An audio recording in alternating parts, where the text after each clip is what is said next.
पीछे की कोई मतलब ये बहुत अच्छी बात है, स्वागत योग है इसका, जो स्वागत किया जाए। सुप्रीम कोर्ट को इसके तमाम मामला की जो बेईमानी के आधार पर हो रहा है, साम्प्रदायिकता के आधार पर हो रहा है, ऐसे तमाम मामला की सत्ता संज्ञान लेना चाहिए।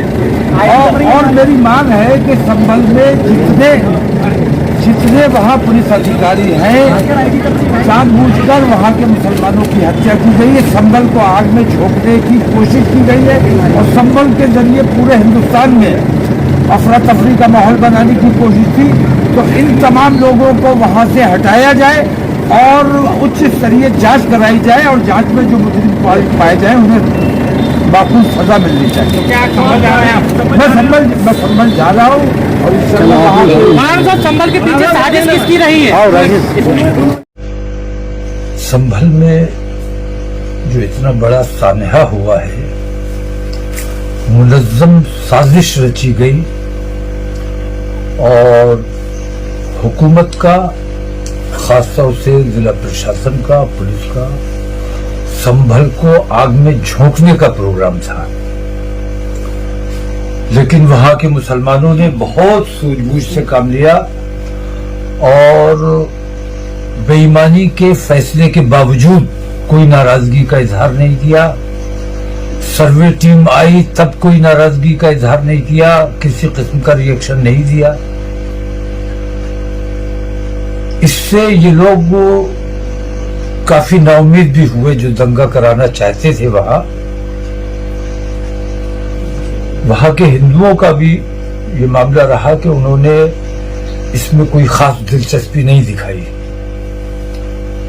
तब दूसरे सर्वे के बहाने, दोबारा सर्वे की कोई जरूरत नहीं थी, लेकिन बहाना बनाकर कि सर्वे करना है, और फिर कुछ हिंदूवादी तंजीमों को लेकर गए साथ जो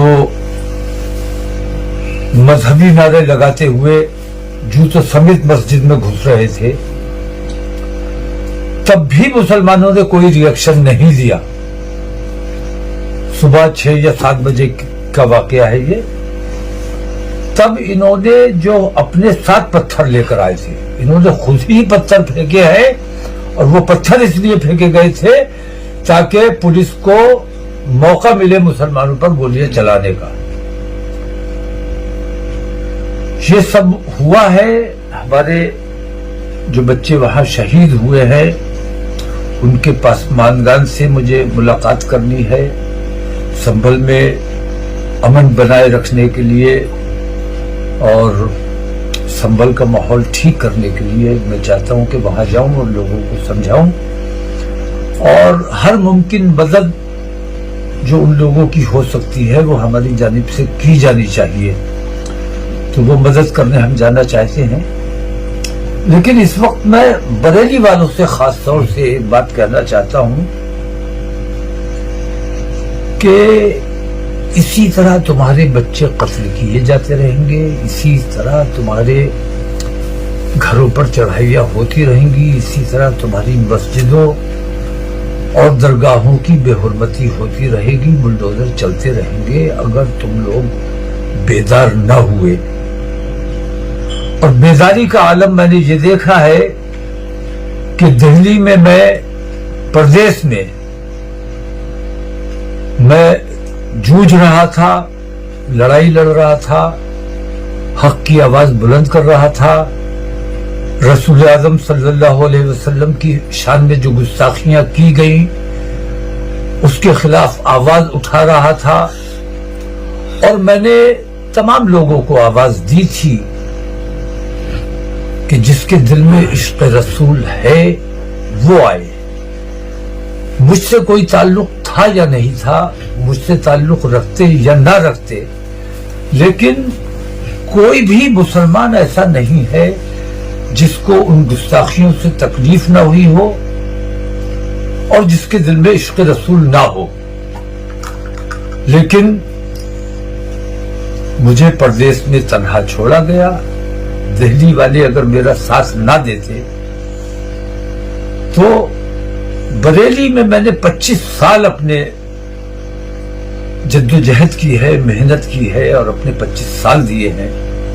और बरेली वालों का मुझसे इतना लगाव, वाकई काबिल तहसीन है आप लोग और आप लोगों के जज्बात कि आप लोगों ने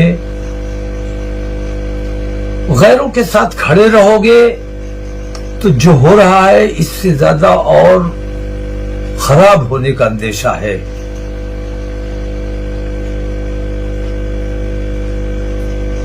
इश्क़ रसूल अगर तुम्हारे दिल में था, दिल में है, तो तुम्हारी जिम्मेदारी थी कि तुम्हें निकलना चाहिए था। और तुम नहीं निकलोगे तो तुम्हारे घर में लोग इसी तरह घुसेंगे, तुम्हारी मस्जिदों में इसी तरह घुसेंगे। निकलना पड़ेगा, वाहिद रास्ता है तुम्हारे पास। तुम अगर नहीं निकलोगे तो तुम्हारे साथ ये जुल्म और ये ज्यादती होता रहेगा। और ये मत समझना कि तुम मजलूम हो। मजलूम उतना ही बड़ा गुनाहगार है जितना बड़ा गुनाहगार जालिम है, क्योंकि तुम अपने आप को जालिम को दावत देते हो कि आओ हम पर जुल्म करो, हम कमजोर हैं, हम मजबूर हैं। अपने आप को मजबूर और कमजोर जाहिर करके तुम जुल्म की दावत देते हो।